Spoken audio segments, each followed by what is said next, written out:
Picture this. It's 1876, the 100th anniversary of American independence. The nation is still healing from the Civil War, and a presidential election is underway. It seems routine, but this election will push the United States to the absolute brink of collapse, all because of a single razor-thin vote. This is the story of the vote that almost ended America. The election pitted Republican Rutherford B. Hayes against Democrat Samuel J. Tilden. When the votes were counted, Tilden had won the popular vote by 250,000 votes. It looked like a clear victory. But the presidency isn't decided by the popular vote. It's decided by the Electoral College. That's where everything went completely off the rails. For states Florida, Louisiana, South Carolina, and Oregon had disputed election results. In the 3 southern states, years of post-Civil War tension, voter intimidation, and outright fraud made it nearly impossible to determine who had legitimately won. Both parties claimed victory and sent their own competing slates of electors to Washington. Suddenly, 20 electoral votes were up for grabs. Tilden was just 1 vote shy of the 185 he needed to win. Hayes needed all 20. The country was paralyzed. Who was the rightful president?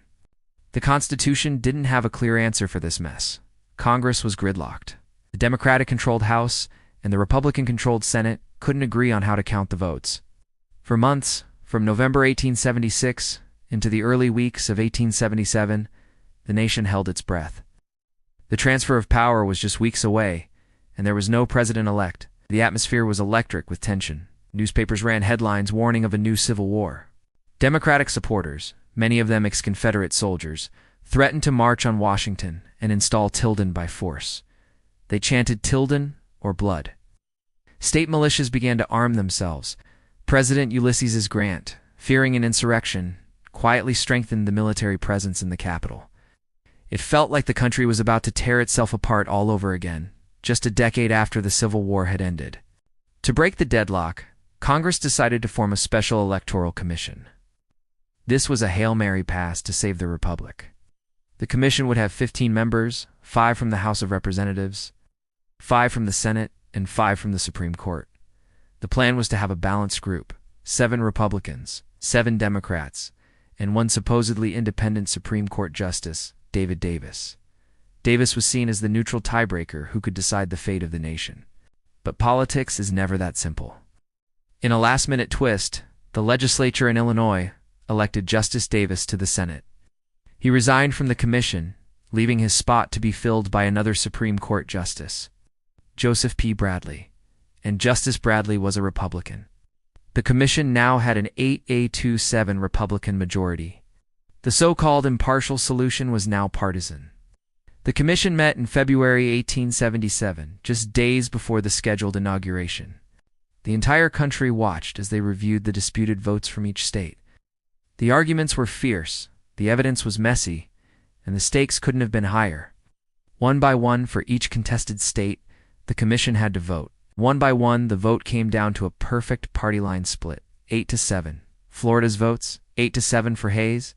Louisiana's votes, South Carolina, the same result, 8-7 for Hayes. Even the single disputed vote from Oregon went to Hayes, 8-7. Every single decision, every single time, was decided by that 1-vote majority. Justice Bradley, the man who was supposed to be the new tiebreaker, sided with his fellow Republicans on every single vote. The Democrats were outraged. They felt the presidency was being stolen from them. They threatened to launch a filibuster in the House to prevent the official counting of the votes, which would plunge the country into chaos by leaving it with no president on Inauguration Day. The Tilden or blood threats grew louder. The country was at a breaking point. It seemed a peaceful resolution was impossible. This is where the story takes a turn into the smoke-filled backrooms of Washington. With the nation on the verge of another conflict, a group of Northern Republicans and Southern Democrats began to negotiate a secret deal. This would become known as the Compromise of 1877. The deal was this. The Democrats would agree to stop blocking Hayes's victory, accept the Commission S-827 decisions. In return, the Republicans promised that once Hayes was president, he would pull all remaining federal troops out of the South. These troops had been stationed there since the end of the Civil War to protect the rights of newly freed African Americans and enforce Reconstruction-era policies. This was a monumental concession. For the Southern Democrats, getting rid of federal troops meant they could regain total control of their states, a system they called redemption. For Northern Republicans, it meant securing the presidency and avoiding another war. The deal was struck in secret, a handshake agreement to trade the presidency for the end of Reconstruction. On March 2nd, 1877, just 2 days before Inauguration Day, the final votes were officially counted in a marathon session of Congress that lasted until 4 in the morning. Rutherford B. Hayes was declared the winner with 185 electoral votes to Tilden's 184, the closest electoral margin in American history. The crisis was averted. The country stepped back from the abyss. But the cost of this peace was enormous. True to his word, President Hayes withdrew the federal troops from the South. Without that protection, the Reconstruction governments collapsed. The rights that had been gained by African Americans were systematically stripped away. The era of Jim Crow, a century of segregation, voter suppression, and racial violence began. The compromise that saved the Union in the short term created a legacy of deep injustice that would last for generations. So what if that one vote on the commission had gone the other way? What if just one of those HistUSA decisions had flipped? Tilden would have become president. There would have been no compromise of 1877, at least not in that form. Perhaps federal troops would have stayed in the South longer, potentially changing the course of civil rights in America.